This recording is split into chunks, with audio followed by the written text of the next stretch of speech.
Det er min filmreview af filmen Prisoners.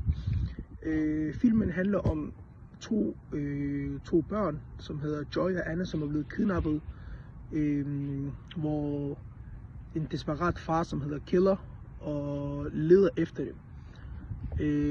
Og så har vi også en detektiv, som leder efter dem, som hedder Loki. Og så har vi en suspekt, som faren har en suspekt, som hedder Alex. Ja, det er hovedpersonerne. Og den stemning, filmen har, det er sådan meget mørkt og dystert. Og selve genren er en krimi. Fordi det er børn, som er blevet kidnappet og taget til fange.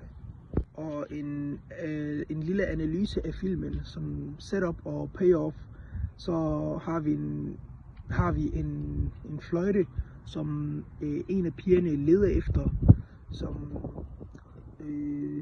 som har en stor rolle her til sidst i filmen, og Killer, som faktisk også er blevet kidnappet, fordi han prøvede at finde sin datter, så fløjter han med den for at han selv kunne blive fundet af detektiven, fordi han faktisk også blev kidnappet.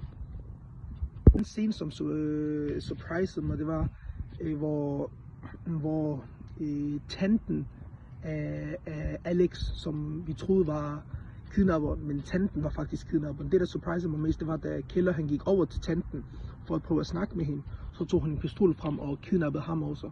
Og det var en af de scener, som surprisede mig allermest. Og filmiske virkemidler, jeg synes virkelig, at lysen, det er meget mørkt, og det giver os en fornemmelse af, hvad filmen faktisk handler om.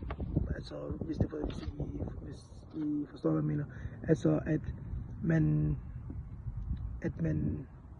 at man bliver fanget i filmen, og det gør lyden også. Lyden gør også, at man bliver fanget i filmen. Ja.